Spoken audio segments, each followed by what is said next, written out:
¿Has estado a gusto? Sí, pues no me ves. Psicología y espiritualidad, cielo y tierra, uno de nuestros temas esenciales, y hablábamos hace un momento fuera de cámara, nada menos que con Manuel Almendro, sobre cómo se relacionan estos ámbitos de la psicología y la espiritualidad, si de repente viene gente que está demasiado volada y se va directo al cielo como un globo y necesita un ancla, o lo contrario, hay gente que está demasiado anclada a tierra y habría que ponerle el globo. ¿Qué opinas de esto, Manuel? Pues que es cierto, absolutamente cierto. Es decir, la clave está en cómo encontrar la armonía, pero, la vida espiritual es una vida dura. Los maestros que yo he conocido hablan de eso también. Quiere decir que es una vía que implica responsabilidad y que no es un jugar a la espiritualidad. Es algo más importante y creo que con estas dos maravillosas personas que yo estoy aquí compartiendo juntitos, como estáis viendo, ¿no? Con un micro en Technicolor que nos va a ayudar, va a ser una maravilla realmente para poder dilucidar muchas cosas y sobre todo ayudar. Esa es la clave.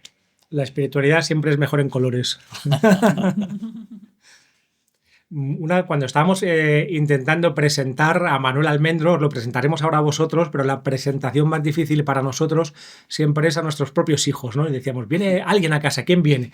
Y le decíamos, pues es un aventurero, alguien que ha recorrido medio mundo en busca de la sabiduría, alguien que ha explorado no solamente hacia afuera, ¿no? En el Amazonas, en la India, en Japón, en Asia, ha estado en todas partes, sino también hacia adentro, tanto el mundo interno como el mundo externo.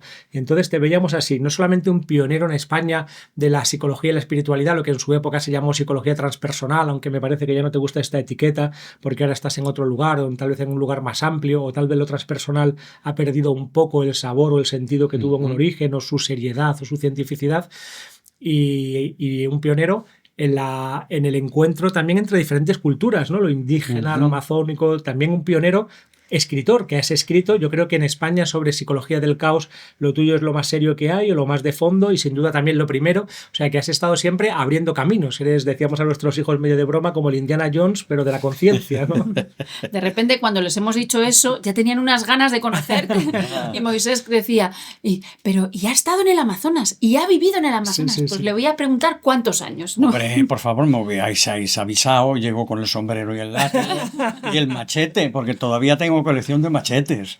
Pero bueno, es otro día, ¿vale? Lo que pasa es que traer un machete aquí con tanta gente, bueno, vamos a ver, ¿no? Pues háblanos un poco de esto si quieres. Empezamos Pues por tu experiencia en el Amazonas y bien. luego ya iremos hilando otros temas. Vale, lo importante de este asunto, a veces uno tiene que buscar fuera para encontrar dentro, ¿vale? Y me gusta eso decirlo, ¿no? Porque en el fondo lo que estás haciendo cuando vas fuera, porque no eres un turista, no vas a hacer fotos, algo nuevo para colgarlo en el recibidor de tu casa, lo que buscas es para colgártelo dentro. Entonces yo empecé primero con el Zen, porque lo tenía muy cerca, en la Facultad de Psicología ya había gente que me invitaron al dojo Zen y ya empecé en el Zen. Y me gusta decirlo, el Zen es, para mí, por lo menos el Zen es, ¿no? Hay otros caminos, no cabe duda, ¿no? Y estamos aquí con dos representantes de un camino muy profundo también. Entonces, a partir de ahí, sobre el año 77-78, me voy con los mazatecos a México, al sur de México. Conozco a don Patricio después de cierto periplo de búsquedas complicadas, porque es complicado el mundo que le llaman chamánico, yo le llamo más bien el de las medicinas tradicionales indígenas, un mundo muy peligroso, depende con quién vas, te juegas el tipo, es así, es así. Posiblemente yo creo que este mundo de las medicinas indígenas, conocido como el mundo chamánico, es el mundo más peligroso. Hay veces que en el Zen no te muestran también al anciano de los días, el Zen coreano en el que yo he estado y estoy, ¿no? Y te muestran el camino detrás y ves que son riscos por donde te puedes despeñar. Yo creo que en el mundo chamánico no hay ni riscos, es que no hay camino. Lo que hay es una vertiente de una montaña y no se trata de escalar o de no escalar, sino saber cómo realmente puedes ir transitando por caminos donde no existe el camino. Te lo tienes que ir haciendo tú poco a poco, como ellos se lo han hecho también, ¿no? Y después de estar con don Patricio, que considero que es un ser no humano, difícil de explicar lo que es un ser no humano, yo 27 años con él, hasta que murió, me voy al Amazonas y estoy con los Shashánicas, Kokamas y Pibos Conibos y encontré un maestro también de ese nivel impresionante, ¿no? Y entonces, ¿qué pasa? Que los curanderos amazónicos, los chamanes, no hablan. No hablan. Para hablar contigo, y yo lo tengo que decir cuando llevo ya un montón de años con ellos, hablas. Porque ¿para qué van a transmitir palabras si no hay hechos? ¿Para qué? ¿Para qué quieres las palabras? Cómprate un libro, está muy bien, pero cuando ellos ven que tú estás transitando por el mundo de los hechos que ellos te están enseñando, entonces hablan. ¿Y qué hablan? Hechos. Eso. Uno de los recuerdos que tengo espeluznantes de mi vida fue en una ocasión en una sala en Lavapiés en que estuviste dando una charla y trajiste una cinta en que pusiste las reacciones, una cinta de audio antigua, esto hace, yo qué sé, 2 décadas o más. Trajiste una cinta de audio en que habías grabado la reacción de 2 psicólogos o de un psicólogo que creo que era especialista en el ámbito de las sustancias y de la psicodelia y sin embargo había tenido una experiencia espiritual muy profunda contigo allí con ellos y estaba gritando como un niño desesperado de miedo. Sí. ¿No? Una cosa impresionante. Sí, eso fue con un médico suizo ya, con una edad, tenía 60 y tantos años. Y bueno, empezamos el trabajo con el maestro. En ese momento eran los momentos, diríamos, más delicados y más dorados, ¿no? Porque el poder trabajar con un maestro, con 2 o 3 ayudantes, y aparecieron 2 suizos, 2 médicos. Y la verdad es prolijo, lo escribo en un próximo libro, el impublicable, pero ya lo estoy terminando, no sé cómo se podrá publicar eso, y describo porque me pareció importante cómo esta persona que venía de muchísimas experiencias con LSD, dirigiendo ellos también experiencias, hubo una primera ceremonia en la cual el maestro da muy poquito, muy prudente, pero una segunda ceremonia se hizo lo que se tenía que hacer y este hombre se volvió loco. Me tocó estar allí bajándolo, haciendo de psicólogo, para poder bajarlo a la tierra, ¿no? Y bueno, salió bien la cosa. Salió bien porque pudo salir por los pies. Porque bueno, hay veces que...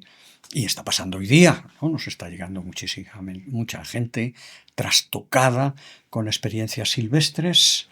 Y hay una desesperación, os lo he comentado antes, ¿no? En el fondo no se trata de hablar de malos y buenos, no, es que no va por ahí.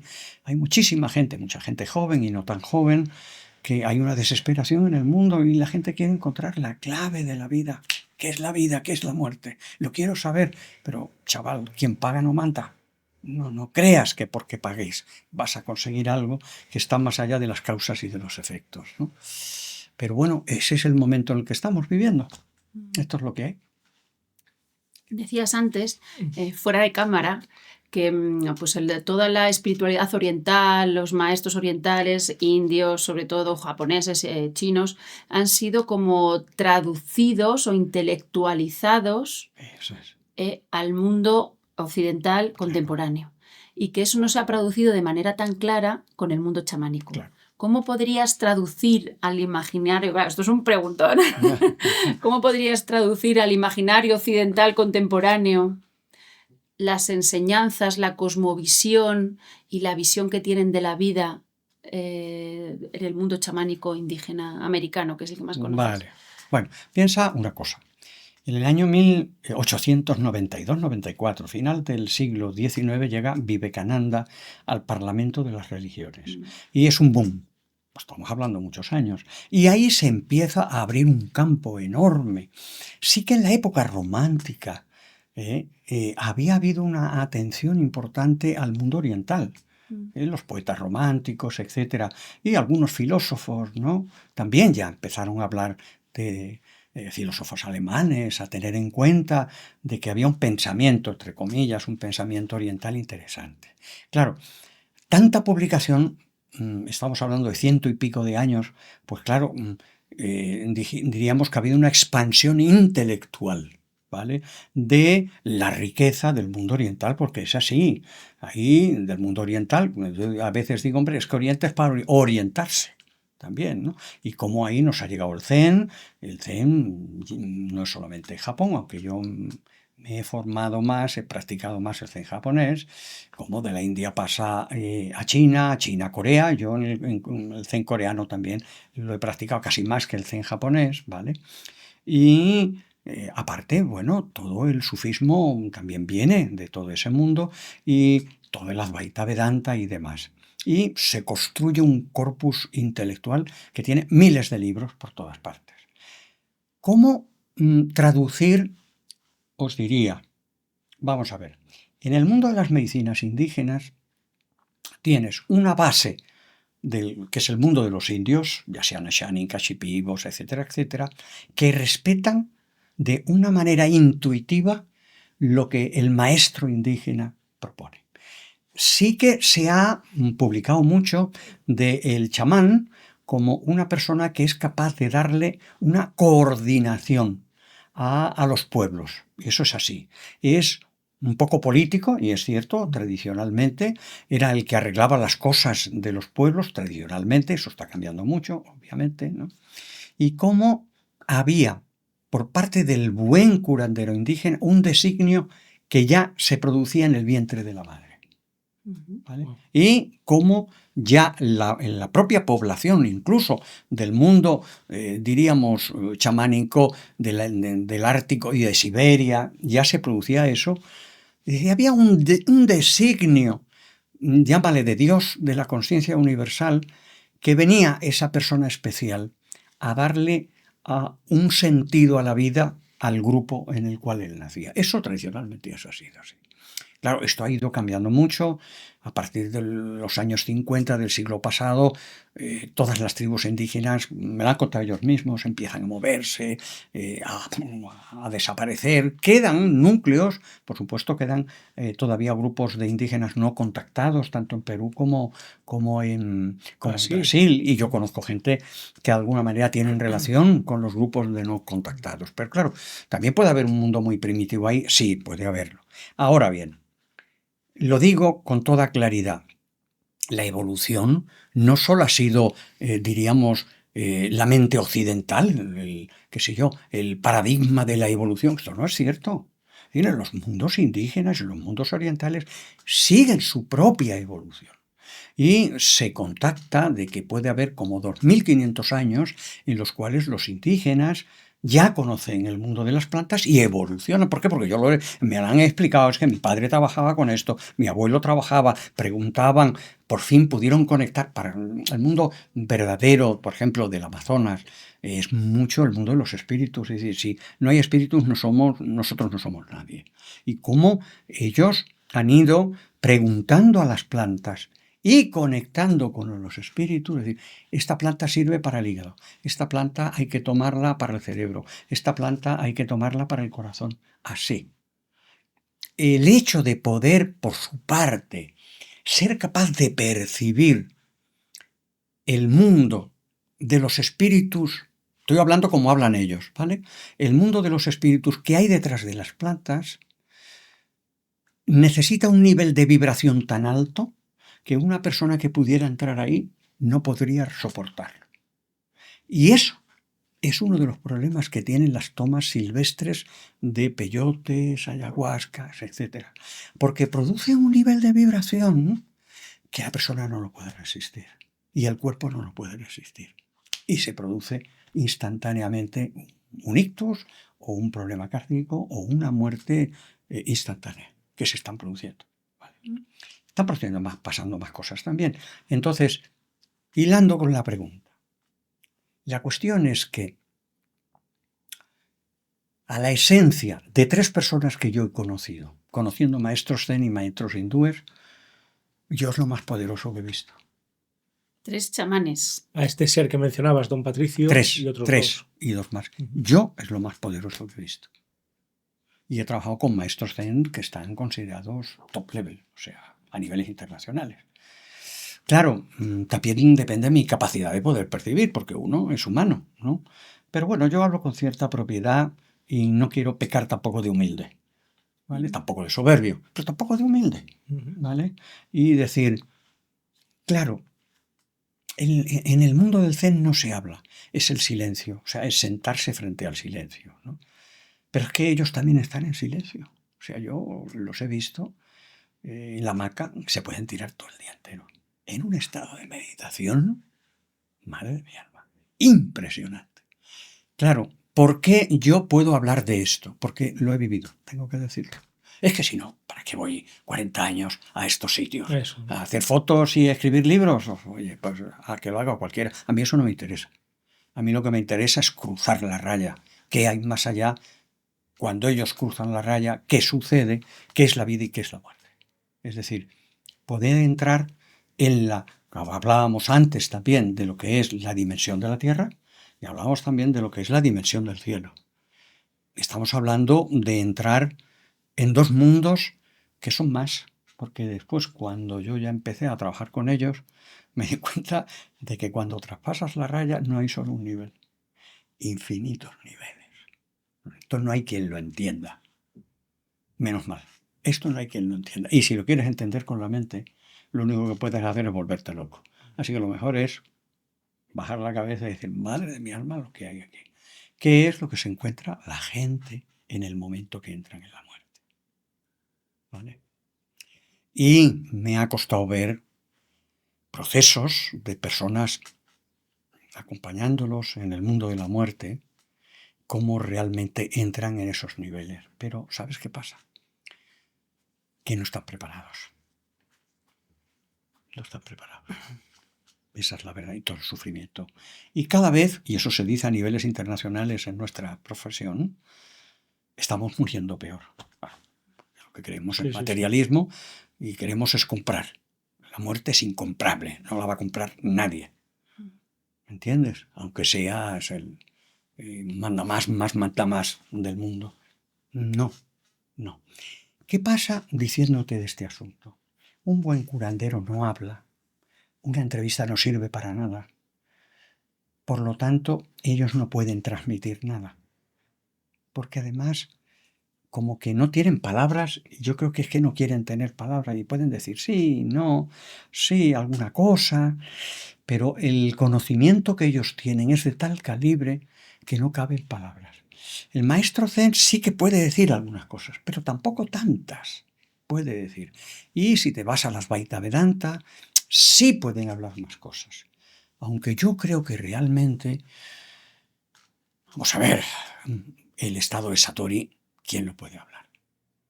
Nadie. En un estado de fana. Explícame el estado de fana. Es decir, este es un problema que es cuestión que tenemos que poner hincapié.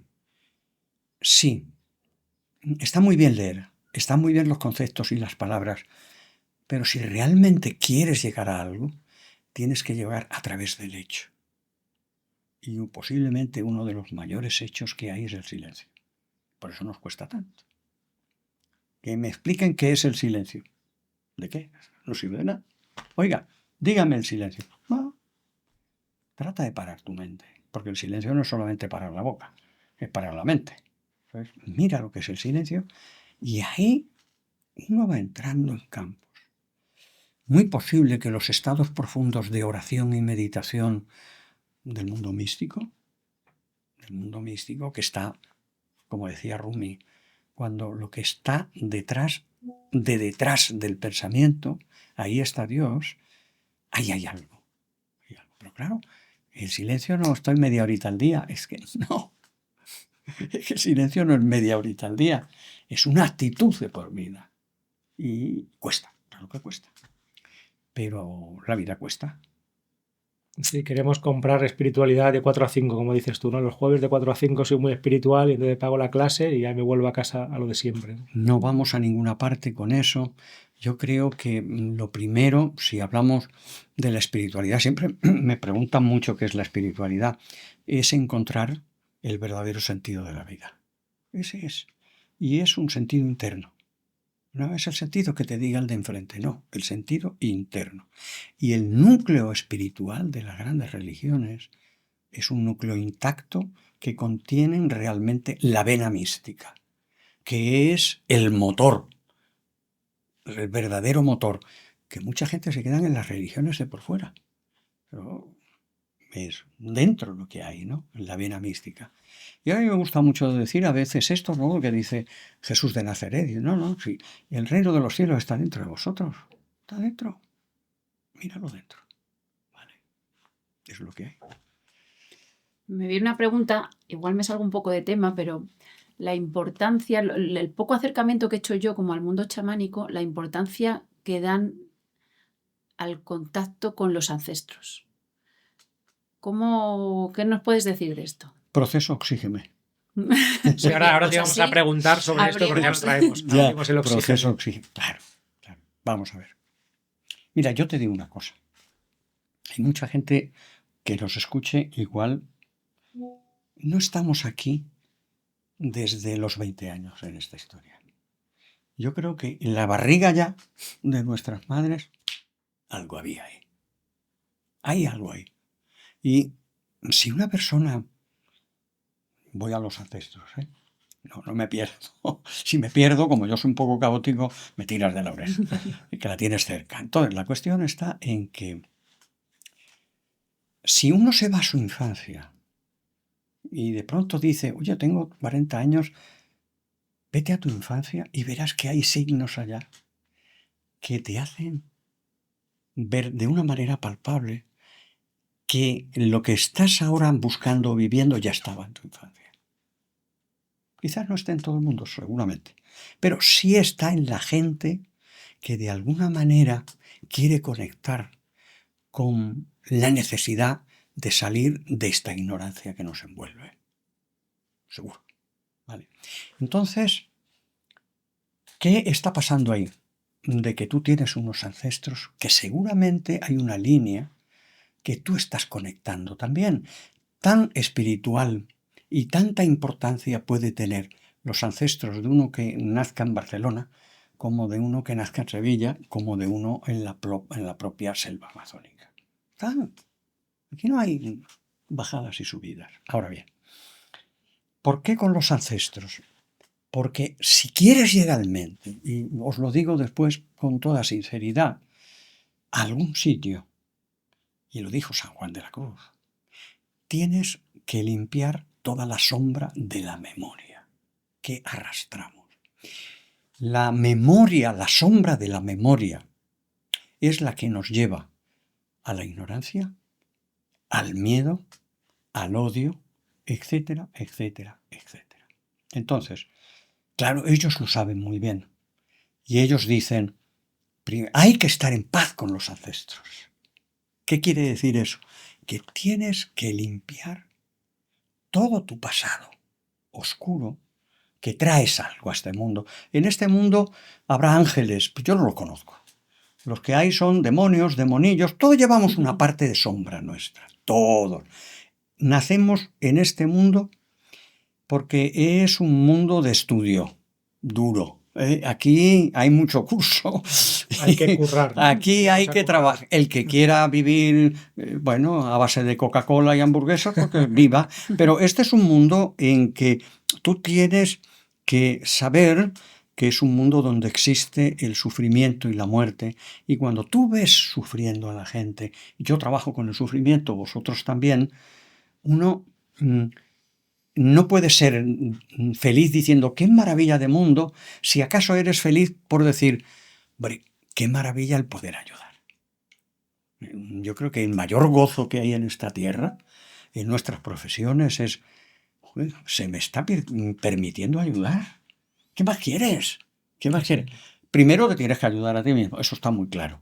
Pero después el poder ayudar, yo creo que eso es realmente uno de los mayores dones que un ser humano consciente, porque a veces pongo algún ejemplo de gente que quiere ayudar y acaba cargándose a la persona, ¿vale? Claro. Y bueno, os pondré algún ejemplo que chistoso, ¿no? Pero entonces, claro, lo que yo descubro a través de los indígenas, a lo mejor está el libro Psicología del Caos, estuve con Ilya Prigogine, premio Nobel, o sea que me he movido en el mundo de la ciencia del caos a un nivel durante los años 80 potentes, y parte de los 90. Y investigo y estudio todo lo que hay ahí, hice una tesis doctoral sobre eso. Pero lo que yo me doy cuenta es que a través de los pacientes, que son yo creo que son los mejores maestros. Son unos maestros impresionantes. Yo estoy leyendo a Ilya Prigogine, digo, aquí hay algo, intuición es pura. Pero no me vienen en realidad del mundo científico las intuiciones. Me vienen del mundo de la meditación zen y del mundo del trabajo con mis maestros indígenas. Ahí me han venido las intuiciones.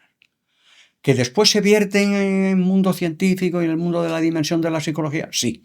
Pero a mí me han venido las intuiciones y las he visto en la selva y en las montañas del sur de México. ¡Pah! Ahí me ha llegado. Entonces, lo curioso de esto es que yo me doy cuenta de una pregunta. A través de los pacientes que me dicen, ¿estoy repitiendo la vida de mis padres o estoy haciendo lo contrario, que es lo mismo? Indago, entro ahí. ¡Wow! Eso es en canoa, por el Amazonas, ¿sabes? ¡Wow! Con los bufeos que son los delfines, ¿no? Ahí, ¡wow! Madre mía, qué barbaridad, ¿qué es esto? Y me di cuenta de que efectivamente ya estamos hablando de años de trabajo, de que cómo estamos hechos por dentro y tenemos una serie de patrones de comportamiento, patrones en una cuadrinidad, que son patrones de cuerpo, emociones, mente y energía, que yo le llamo fractales.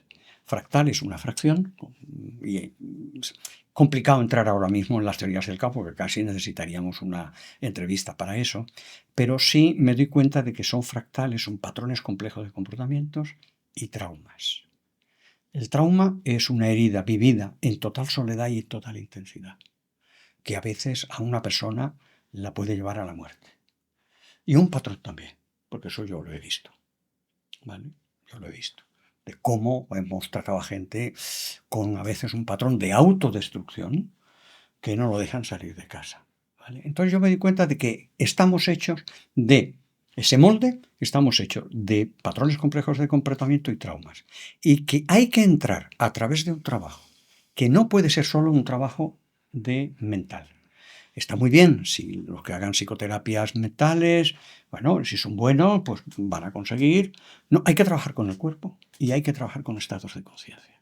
Hay que meterse en la célula y cuando entras en estados de conciencia, atraviesas el mundo racional y entras en un estado, podríamos decir, de absorción, que la persona por fin puede percibir la propia sombra heredada y explicar qué es lo que le está pasando en su vida, lo que pasó a sus padres, lo que le pasó a los abuelos, etcétera, etcétera, etcétera. Porque esa sombra de la memoria puede estar cientos de años detrás de ese linaje. Porque ya no trabajas con la familia, trabajas con el linaje. Y sabes una cosa, no es magia. En un trabajo que nosotros hacemos se llama crisol, que es limpia tu herida familiar. La persona tiene vivencias inexplicables cuando sacamos la rabia y la venganza que todo ser humano lleva consigo. Bueno, rabia y venganza que explica todas las amenazas políticas que vemos tanto en España como fuera de España, entre unos y otros, ¿vale? O sea que eso es la dimensión de la Tierra. Trabajamos mucho con Jara, con la respiración ventral. Esa es la dimensión de la Tierra. Si quieres llegar a la dimensión del cielo, a medida que vayas limpiando tu casa, como decía San Juan de la Cruz, salí de casa estando ya, salí estando ya mi casa sosegada, toda ciencia trascendiendo, todo coco trascendiendo. San Juan de la Cruz es un maestrazo.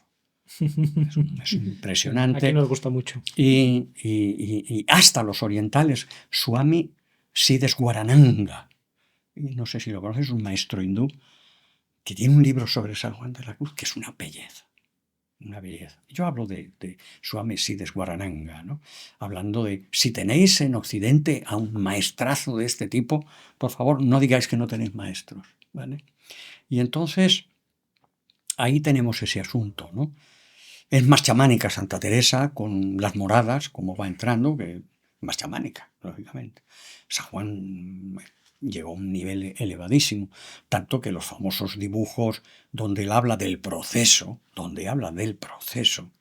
habla de la fortaleza que hay que tener. Es que si te quieres meter, hablando a los que nos escuchen, como no haya fortaleza, quieras que no, el obstáculo es la palanca, pero el obstáculo sigue siendo obstáculo, no es un cuento. Para poder transformar el obstáculo en palanca, tienes que atravesar todos esos sapos y sabandijas que Santa Teresa habla en las moradas, que son formas de decirlo para, lógicamente, los maestros curanderos son espíritus, que son palabras mayores, con los cuales, bueno, tienes que de alguna manera ser capaces de saber que el obstáculo que te viene, si estás en una línea correcta, también es tu maestro. Entonces, los ancestros, las herencias, las familias, los linajes, la mochila que llevamos. Algunos ya por la calle podemos ir porque la mochila pesa tanto que llegamos con las narices al suelo, ¿no? Y hay que hacer el vaciado de la mochila. Si no hacemos un vaciado de la sombra de la herencia, la espiritualidad puede ser entrar en esa dimensión más allá del espacio, el tiempo y la materia, que es el mundo del vacío, puede ser muy problemática. Te voy a hacer una pregunta delicada también. Y luego al Hay final le voy a algunas- hacer una difícil yo también, ¿eh? No sé si debería. Hay algunas corrientes psicológicas ahora que proponen contacto cero cuando la familia ha sido especialmente problemática. Eso puede servir al principio. Puede servir. Yo he trabajado con personas de este tipo. Es duro, ¿eh? Porque hay algunas familias, sobre todo últimamente, no sé qué está pasando. Puede ser una terapia que la considero correcta en un principio. ¿Por qué? Porque la carga de la memoria es tan pesada que suponga la posibilidad real de la destrucción de la persona. A ver, cada 10 segundos se suicida una persona. Yo lo digo muchas veces en el mundo. ¿Vale? Y está habiendo suicidios de adolescentes, tanto que en el Ayuntamiento de Barcelona empezó a tomar medidas hace unos años porque había una alarma con los suicidios de adolescentes, para ver cómo se podía, porque muchas veces no se habla y no se sabe si no se habla porque puede producir un contagio, que no, pero vamos, yo lo escucho de gente diciendo, madre, qué problemón tenemos con esto. Claro, si la carga de la familia es tan poderosa que va a aplastar a la persona, hay que preparar a ese paciente, trabajando con él, para que de alguna manera su sistema, esa cuadrinidad de cuerpo, emociones, mente y energía, y hay que trabajar con el cuerpo y con estados de conciencia. También se puede trabajar en psicoterapia verbal, no digo que no, creo que es más efectivo también trabajar.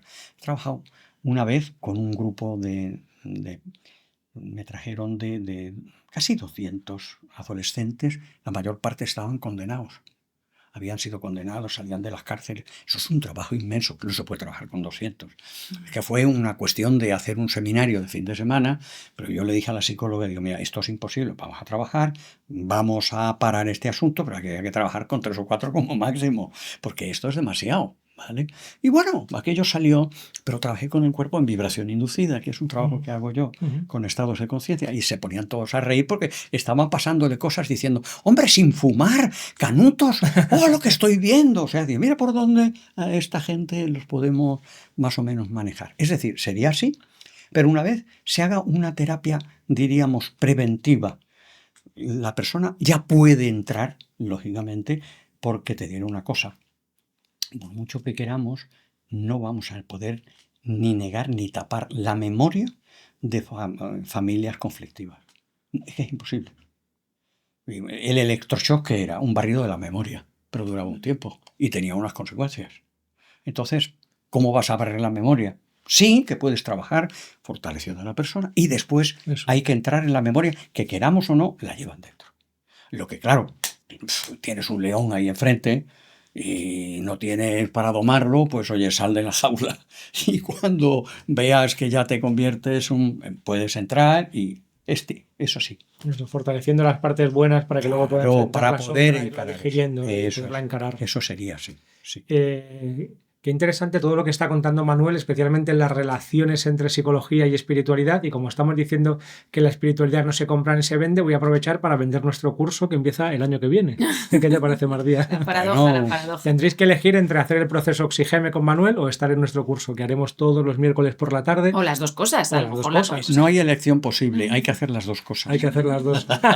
El año pasado hicimos nuestro primer curso anual, que fue todo un éxito en nuestra opinión, y este año lo repetiremos también con grandes amigos. Estará Vicente Merlo, se lo hemos estado pidiendo a María Toscano y a otros que yo creo que estarán con nosotros todos los miércoles. Un curso que no sé si estará ya lanzado para cuando saque este vídeo, si no estamos a punto. Y luego también hemos hecho un retiro en un balneario que ha sido un auténtico éxito, se ha llenado con Mariano Alameda y con Borja y otros amigos, y vamos a repetir en septiembre con David Vergara, también Mariano Alameda y Saúl Martínez, y estaremos, bueno, en la web está toda la Y información. 18 y 19 de octubre el tercer encuentro ya, Psicología y Espiritualidad, online en Madrid. Online con Nazaret Castellanos, con Alex Gómez Marín, también María Toscano, Luce López Baral, que vendrá presencialmente, y todo el mundo que viene va a ser muy interesante. Y si os queréis apuntar, es tal vez un poco feo decirlo y no es marketing, daos prisa porque se están llenando todos. Y en octubre en balneario una maravilla, ¿eh? Ya empieza el fresquito, entrar allá en las termas, qué bien. Y buscad información también sobre el proceso Oxigeme y sobre Manuel Almendro, que tenéis en internet información a punta pala. Una pregunta difícil, ¿puedo? ¿O que prefieres Venga, empezar no. tú, Hilar? Es Venga. que está diciendo unas Cuanto- cosas tan interesantes. cuanto que más solo de sus difícil, más respuestas interesante. me vienen más preguntas. Sí. ¿no? Venga. Esta es una pregunta que hacemos a casi todos nuestros invitados, porque hay mucha gente que nos dice, bueno, esto que estoy oyendo es muy interesante, todo esto a lo que está apuntando Manuel o algún otro invitado, pero esto, ¿cómo se hace? ¿Cómo una Claro. persona en concreto en su práctica? Nuestro público es un público, digamos, culto, medio, así de los 50 para arriba, con cierta cultura e interés en una espiritualidad seria. Normalmente ya han practicado algunos caminos. Entonces, con formación intelectual, Y con formación normalmente. intelectual. Entonces, desde ahí, ¿qué pueden hacer para ir profundizando en su propia vida espiritual? Bueno, el cómo. Eso. Es una pregunta difícil, tienes razón, pero no es muy difícil de contestar, porque es una pregunta que llevo yo escuchándola años.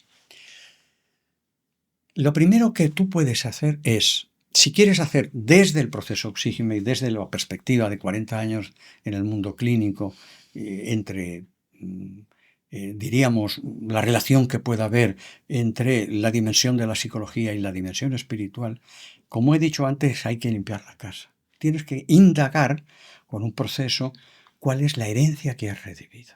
En el caso nuestro, puede haber otras modalidades, es un proceso de indagación en terapias individuales, en el cual con el propio terapeuta, tengo varios psicólogos y médicos formados por mí, se va indagando y descubriendo cuál es, con trabajos corporales de estado de conciencia, psicoterapia verbal, procesos de respiración, procesos de vibración inducida que yo he creado, ahí vas indagando entre la relación de tu vida cotidiana, que es donde está, diríamos, la profundidad de los procesos en la vida cotidiana, y vas indagando todo poco a poco, un proceso de unas 14, a veces se necesitan más sesiones, hay gente que necesita 20, en terapias individuales, hacer una indagación de toda tu vida, ¿vale?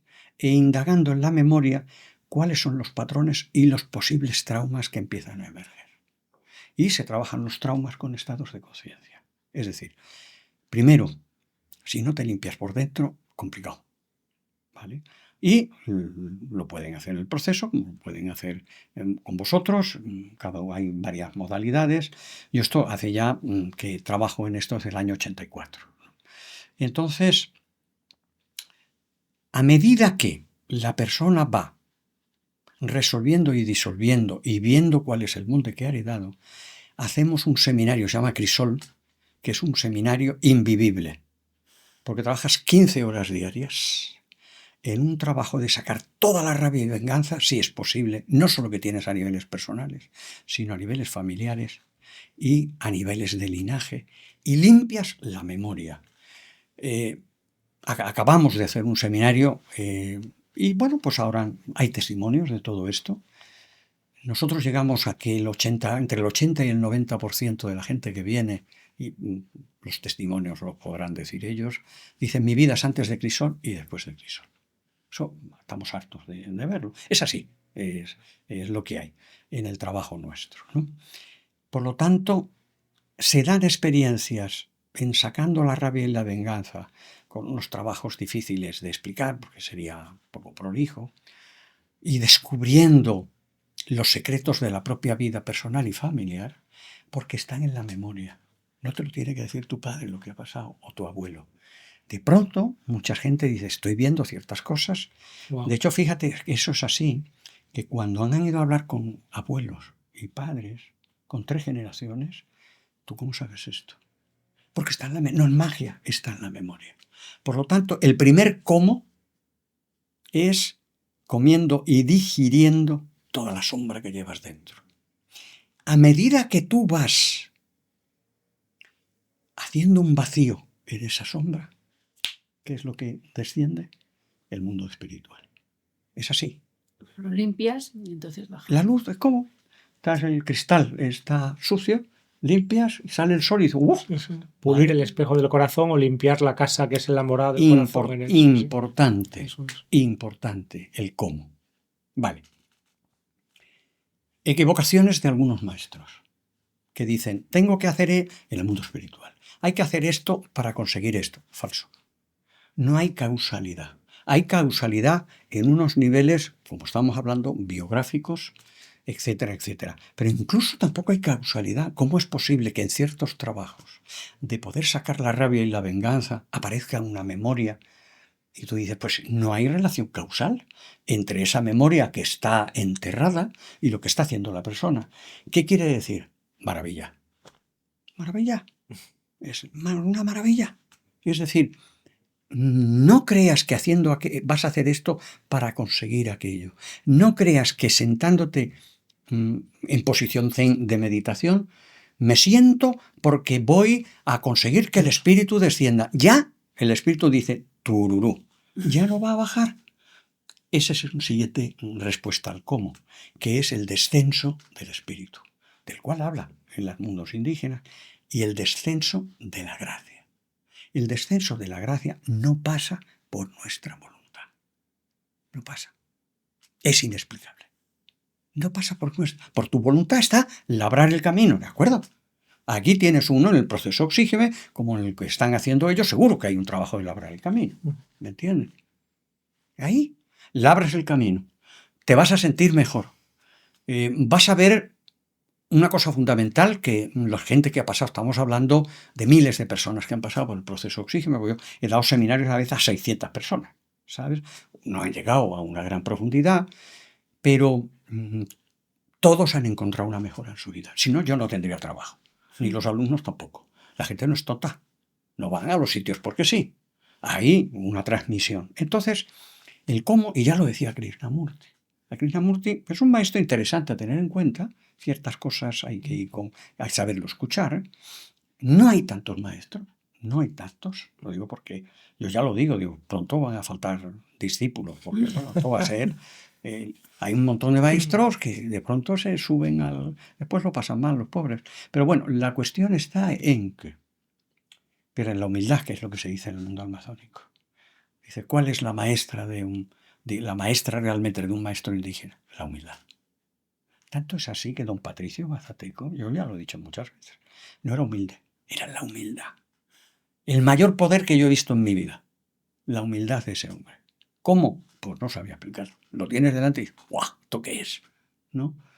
No sé, es como que ya ha perdido la humanidad.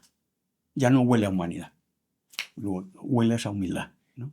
Y entonces, hablando sobre este asunto, y retomando a Krishnamurti, decía, muchas veces preguntaban el cómo, dice, no existe un cómo. Claro, él había estado 5 años en Kundalini, también hay que tener en cuenta, ¿no? Llega cuando llega. La iluminación, el satori, el estado de fana, por mucho que tú mecánicamente, que esto es uno de los problemas que tenemos la mente occidental, que es que tenemos aquí una máquina. Y nos vamos a la espiritualidad y entendemos que el mundo de la espiritualidad pues es una máquina de imprimir billetes espirituales. No va, por ahí no va. Entonces, ¿qué es lo que puedes hacer? Bajas la cabeza y te colocas en silencio. Que llegue cuando llegue. Si llega, pues muy bien. Que no llega, también. Entonces, una pregunta más difícil todavía. Tengo una más difícil todavía. Basándome en lo que has ido diciendo, Venga. claro, yo no quiero levantarme de aquí sin preguntarte. Entonces, Venga. Manuel, tú que eres ya un senior de la psicología y la espiritualidad, ¿qué es la vida y qué es la muerte? La vida es un proceso de prueba instante tras instante. Ojo, importante, no te duermas. Haciendo tu meditación allí, espiritual, de media hora al día, y vas por la calle levitando, ¿no? Que te vas a caer, ¿vale? Entonces, la vida es, ¿qué es la vida y qué es la muerte? La vida es un proceso. Estamos en esta tierra en un proceso de aprendizaje para alcanzar la mayor dimensión, que es la transfiguración. Palabras mayores. ¿Para qué transfiguración? Lo conocen los indígenas que yo he estado con ellos. Por supuesto, Jesús de Nazaret. Estoy seguro que él conocía al Buda. Estoy seguro que Mahoma lo conocía. Y los místicos musulmanes lo conocen. Los místicos cristianos lo conocen. Seguro. La transfiguración. Y estamos aquí durante un tiempo. Muchos maestros dicen, en el fondo somos espíritus encarnados en un cuerpo. No está mal, porque el cuerpo termina. Pero, hombre, en realidad el espíritu no termina. Por lo tanto, ¿qué es la muerte? El trasvarse, ¿cómo diría? Con un corpus espiritual tan construido que puede atravesar la raya, soltar el traje y seguir el trabajo. Seguir el trabajo, que no has llegado nunca. Aquí no se llega nunca. Esta es una maravilla. Entonces, ahí está ese proceso. Hay procesos que empiezan con el silencio. En cualquier práctica espiritual se empieza con el silencio. Avanzas hacia estados de absorción. Nosotros le llamamos a eso mente una, mente en silencio, conciencia penetrante, con investigaciones con electroencefalogramas sobre eso. Por lo tanto, hay unos estados de silencio, estados de absorción. Porque en la mente una hay pensamientos, la mente en silencio aparece alguno, pero en la conciencia penetrante desaparecen los pensamientos. Y hay un estado de absorción en el cual la propia persona puede autopercibirse. Nosotros trabajamos mucho con la percepción y la conciencia. La persona se puede autopercibir en completo silencio. Un estado de absorción. Cuando las personas trabajan esto, pueden venir estados de fusión. Pero vienen cuando quieren. No vienen porque hagas esto. Sí que has regado el camino. Muy probable. Bueno, si traes un buen karma, pues a lo mejor como le pasó a Huineng, maestro Eno, a los 6 años, escuchando el Prajnaparamita en el mercado, alcanzó la iluminación. Pero claro, ¿y lo que traía detrás qué? ¿Me entiendes? No, es que a los 6 años no. Lo que traía detrás. Entonces, de esos estados de fusión, se avanza ya hacia procesos que en estos momentos se están dando, que son los procesos kundalínicos. Palabras mayores. Ya veo. Palabras mayores. Palabras no mayores. No palabras, estados complejos. Decías también fuera de cámara que había como un trabajo en la tierra y un trabajo en el cielo, ¿no? Y entonces, ¿qué papel cumple toda nuestra dimensión relativa, el espacio concreto que habitamos, el tiempo concreto que habitamos en esta escuela que es la vida? Vale. Bueno, pues una cosa que yo te la respondería. Estás en el sitio en el que tienes que estar. Nada más. Y si el estar en el sitio en el que tienes que estar con total conciencia te va a dar la brújula suficiente para saber hacia dónde tienes que ir y recorrer el camino. Pero eso es de cada uno. Eso es de cada uno. Porque cuando tú naces, no naces ahí con todo el mundo o ha nacido el vecino por ti. No, aquí cuando naces, te toca nacer a ti. ¿Vale? Y cuando mueres, te va a tocar morir a ti. No se va a morir el vecino por ti. Por lo tanto, en una parte fundamental que a veces se pierde con el colectivismo, es que tenemos que tener conciencia que hay una experiencia absolutamente individual. De tal manera, y eso Grof lo habíamos comentado, yo estuve 5 años en California, subía de México a hacer el proceso con él, que me interesaba en ese momento a niveles psicológicos. Una cosa que siempre comentábamos, ¿no? Claro, si el proceso individual de conciencia va avanzando, lo que está pasando, el estado de conciencia del planeta, es como consecuencia de la elevación de los estados de conciencia de cada uno de los habitantes del planeta. Porque es que si no, no vamos. Tienes que ir. Yo a eso le llamo ir con el burro pellejo. Cada uno con su burro pellejo. ¿Con su burro? Pellejo. Vale. Cada uno con su burro pellejo, pero adelante. Eso es. ¿Entiendes? Si es que esto es así. Adelante. Y en ese sentido es importante este asunto de que la persona sea consciente de que tiene, vamos a llamarle así, avanzar en ese proceso en cómo lo vea. Desde el Tao, mira que el Tao decía que no tienes que hacer nada, pero a ver quién es capaz. Eso. ¿Sí? Pero nada queda sin hacer. Eso es. Pasividad. No, comprendo el Tao. De hecho, uno de los maestros indígenas es puro Tao. Es puro Tao. Pero aquí tienes que ir mucho cuidado con el Tao. No sea que te atravieses la calle y se te lleve un coche por delante. Sí, está bien el Tao. Si eres capaz de hacer, hazlo. Si has venido para vivir el Tao, vívelo. Si has venido, que son todas las cosas importantes. ¿Para qué has venido a este mundo?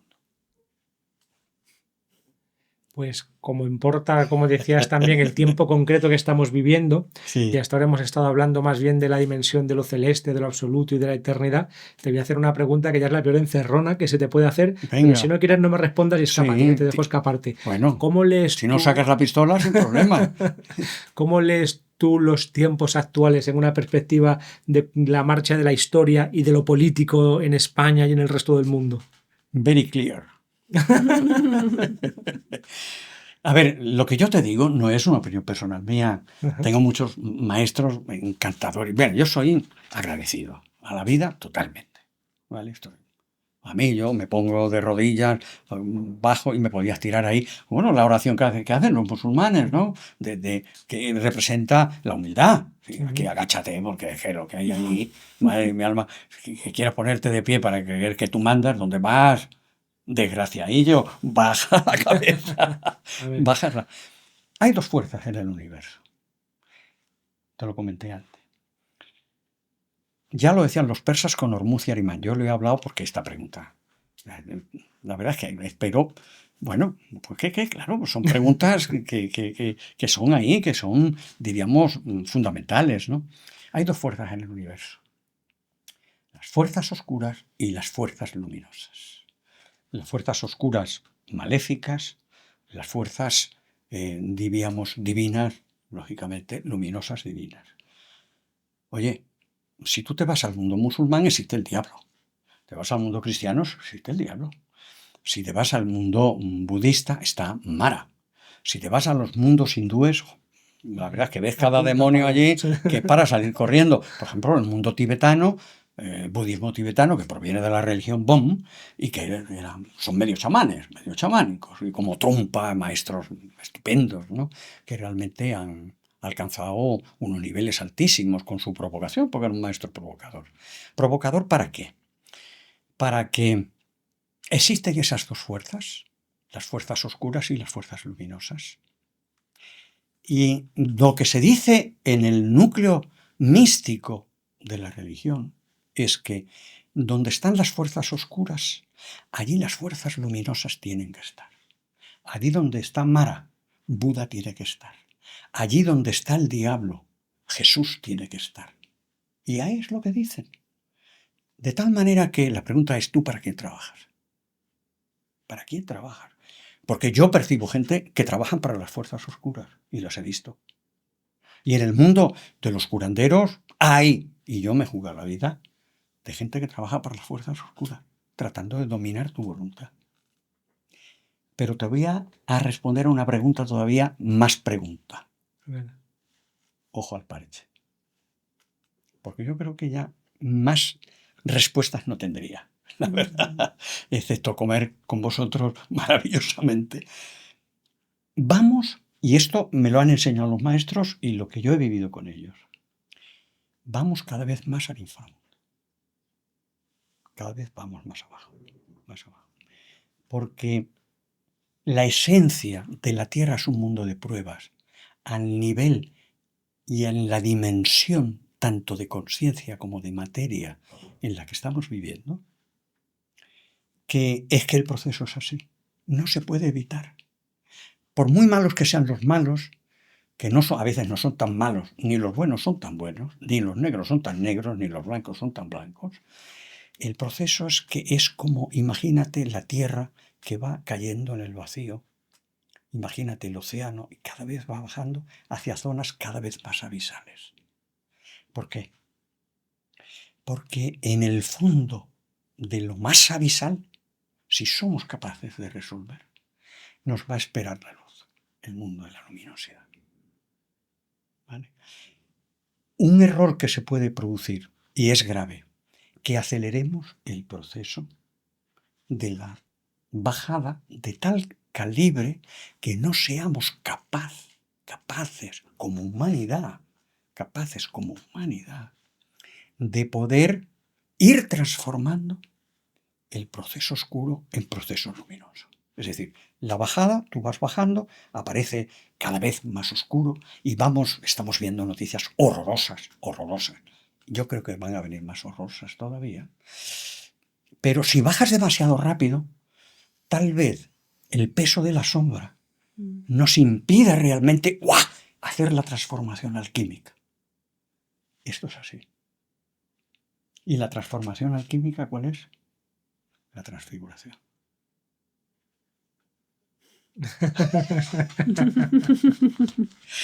¿Qué significa la evolución? La transfiguración, la evolución de la materia a la luz. Estamos aquí porque el proceso es físico. Generar cuerpos cada vez más capaces de tener cerebros que seamos capaces de sintonizar con fuerzas más luminosas del universo. Esa es la clave. Tenemos que ir evolucionando físicamente. O sea, tú imagínate que no necesitemos respirar, que respiremos el prana. No necesitamos pulmones. Imagínate que respiramos el prana y nos alimentemos del prana, como hacen algunos hindúes, algunos yogis hindúes que prácticamente no comen y no se mueren. ¿Vale? Entonces, cambia todo. No hay que matar para comer. No hay que destruir vegetales para comer. Porque hay ya un proceso iluminativo de tal calibre que ya la energía la tomas directamente, sin necesidad de ingerir materia. Suponte eso, nada más. Estoy hablando, lógicamente, de una suposición, ¿no? Pero ahí queda. Pues como ya nos queda muy poco para ir a tomar la sopa de prana que preparamos María, que nos va a poner 3 platos vacíos. ¡Qué maravilla! ¡Qué maravilla! Si quieres decir o añadir algo más, unos últimos minutos, si se te ha quedado algo en el tintero o algo que quieras comentar, bienvenido. Siempre dejamos Yo un quería espacio. preguntar una... Vale, pues venga, una última pregunta de Quería María y luego preguntar- espacio abierto. Cuidado. Quería preguntar sobre el amor. Ah, Ya que es tan... O sea, cada pregunta que lanzamos es como tomada. Claro. Entonces Vale. nos queda eso, lanzarlo así sin Vale. más. Ya lo he dicho ya varias veces, que es que no hay... Quiero decir, claro, son años esto, ¿no? Mira, hay un problema que yo tengo con el mundo del amor, de la gente que le hacen entrevistas. El amor es tan maravilloso. Y la gente que viene a consulta, claro, es que lo que yo único que creo es en el amor. Oye, ¿te has cambiado de calzoncillos o de lo que sea? Porque, bueno, también es interesante, ¿no? Entonces ya me toca a mí demasiado, ¿no? No cabe duda una cosa, que hay que decirlo. Os lo digo tal. Huinen, cuando dice, maestro impresionante del Zen, le preguntan, ¿cómo se llega a la iluminación? Se llega con el corazón. Cuando han pasado ciertas cosas en el mundo con mis maestros, me preguntan, oye, ¿cómo es posible que ha pasado con... Mira, he visto esto, he percibido esto. Y dicen, eso se percibe desde el corazón. No consiste en como Se comenta muchas veces de la subida de los chakras hacia arriba y llegas aquí, ¡oh! Madre, ¡qué barbaridad! Y aquí, ¡oh! Estoy iluminado. No, lo importante es que esa energía baje aquí, porque esa es la energía que tienes que expandir, que es la energía del corazón. Entonces, y ahí está el amor. Y el amor es una palabra preciosa. Pero pregunta en la calle, y han dicho, acaban de hacer el amor. Qué horror, ¿verdad? Acaban de hacer el amor. Vienen, sí, ya que están en la cama haciendo el amor. Que llega un momento que dice, por Dios, se le está llamando amor a cualquier cosa. Está ese amor rudimentario pornográfico, porque no tiene otro sentido, la palabra utilizada de forma pornográfica, y está también el amor de los súper espirituales. Todos tan amorosos y tal igual. Oye, que me estás pisando, ¿no te das cuenta? Me levanta un poquito el pie. Ay, muchas gracias. Que en vez del amor estaba sintiendo tu dolor. Bueno, mi dolor. Entonces, el amor es la energía más elevada que existe. La más elevada. ¿Se puede vivir? Se puede vivir. Se puede vivir. Supongo que los maestros verdaderos, que no son tantos, están ahí, en esa energía. Acuerdo de en Barcelona cuando se hablaba de la energía del primer rayo, segundo rayo y tal, como ponían el amor por parte de algunas personas. Estoy hablando de finales de los años 70, ¿no? Vicente Beltrán Anglada, ¿no? Como hablaban de... Yo los conozco. Iba a conociste. Sí, hombre, claro. Sí. Es que yo ya tengo unos años, Sí. que no los tienes tú. Estamos en ello. Y entonces, como... Claro, evidentemente el amor está ahí. Y cuando se habla, bien desde las medicinas indígenas, como desde el mundo del Zen, desde el corazón, se está hablando de lo máximo que se puede hablar. Y es una vivencia, no es una palabra, es una vivencia. Hay que vivir. Qué difícil. Pero tiene que ver mucho con la fusión, con los estados de fusión. ¿Algo más, Martí? Tendría, sí, no pararíamos. Haremos, 16 horas tendría de Haremos 10 entrevistas más. Hacemos otra. 10 entrevistas cada mes. Vamos a hacer una entrevista. Mientras yo dure por aquí. Te emplazamos pronto y dejadnos también en comentarios cualquier cosa que le queráis hacer llegar a Manuel. Yo se lo enviaré también para que lo vea. Y si tenéis preguntas concretas, dejadlo también, porque de esa manera le echamos el lazo para traerle otro día y hacerles vuestras preguntas. Yo, si dan comida... O sea, a todos los invitados les damos comida y además Martí la prepara con gran cariño porque ella considera que dar comida es como dar algo de su corazón. Entonces forma parte de la experiencia de venir a la entrevista, que te invitamos a una comida llena de baraka, de Martí. Venga, qué maravilla. Y están esperando también los 5 niños que los tenemos arriba hipnotizados con la tele. ¿Tú querías hacer alguna cosa más? ¿Una pregunta más? No. Lanzar ahí, abrirlo por si hay algo que se te ha quedado en el tintero o algo más que quieras comentar o que se te inspire para cerrar. Vale. Como yo comentaba casi al principio, que yo creo que estamos, los que están escuchándonos y los que somos escuchados, ¿no? Yo creo que estamos ya, cuando estábamos en el vientre de la madre, o quizá antes, ¿eh? Ya estábamos con, diríamos, qué sé yo, un sintonizador cerebral ahí diciendo por aquí vamos, ¿vale? Por eso conviene poner atención a los ancestros, pero si no a la vida personal de cada uno, ¿no? Yo muy contento, la verdad. Cuando yo ya me meto en esto... En los años 70 había algunas cosas también, en la Facultad de Psicología de Barcelona. En los años 80 entro ya de lleno en esto. Mira, entro en la psicología transpersonal y digo, esto es el mundo del Zen, y escribo el libro Psicología y Psicoterapia Transpersonal en el 92, lo entrego, se publica en el 94, lleva 8 ediciones. He vendido miles de libros.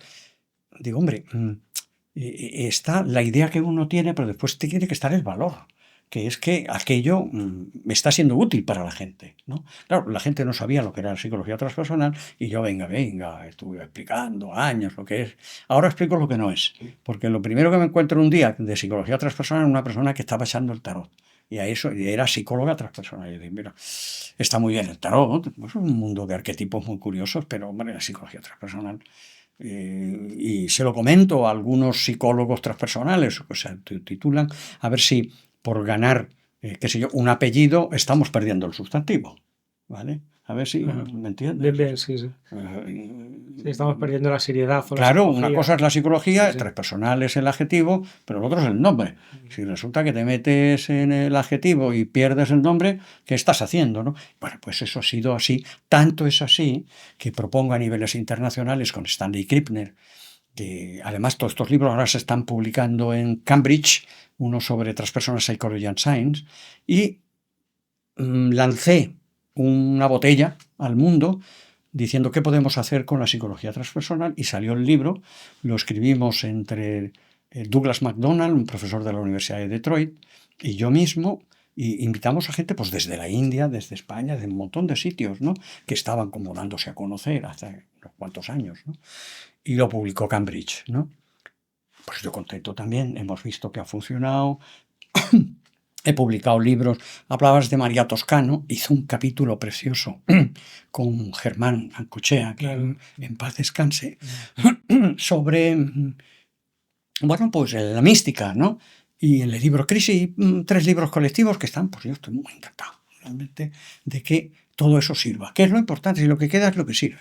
Eso es. ¿Me entiendes? Y hay 8 o 10 libros, artículos, hay bastantes, y viendo que cuando uno se plantea una forma de vida, dice, hombre, he invertido porque también somos tiempo, aunque realmente la verdadera vivencia está fuera del tiempo, pero inviertes tiempo, inviertes energía tuya que sirva. Y entonces, ¿cómo ha servido? Pues yo contento. Es lo que puedo decir. Muy bien, pues nos quedamos también contentos y vamos a recuperar energías con la comida que nos ha preparado Mardía. Ya sabéis que si os interesa nuestro contenido, pues suscribíos al canal, que es gratis y nos ayudáis mucho. Dejadnos likes, comentarios que haremos llegar a Manuel. Compartid el vídeo y nos vemos, si no, en algunos de estos eventos de los que ya os hemos hablado. También hay un canal secundario en el que yo estoy trabajando con Mariano Alameda, que se llama La Taberna de Platón, que siempre os animamos a visitarlo, sobre filosofía, psicología y espiritualidad. Y pues nada. ¿La taberna o la La caverna? Taberna de Platón. Te culpa la taberna. Estamos dentro de una caverna, pero en la taberna. Está bien, hombre, cambiamos. En el primer capítulo de La Taberna de Platón nos lo estuvimos planteando si era la caverna o la taberna, y ganó la taberna. Claro, está muy bien.